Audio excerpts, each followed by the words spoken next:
Ito si Madam Claire Castro, nakakatawa talaga ito si Auntie, no? Kasi tinanong siya ng reporter kung anong masasabi niya at anong pahayag niya tungkol doon sa Russian na vlogger na nadakip dahil sa pambabastos at panghaharas ng mga Pilipino, no? Pero itong si Claire Castro, kung merong malabo na sagot, ito naman si Claire Castro. Malayo ang sagot kasi napunta ang sagot niya doon sa mga fake news. Ano pa naman ito?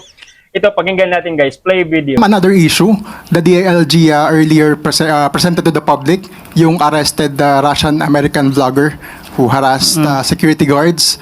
So ma'am, does that mean that that will serve as a warning, not just for foreign social media creators, but for foreigners in general, that if they play around with our laws, then they will be presented to the public and they will be meted with respective charges. Because ma'am, sabi po ng DILG, hindi raw ide-deport and instead, he will be prosecuted here in the Philippines.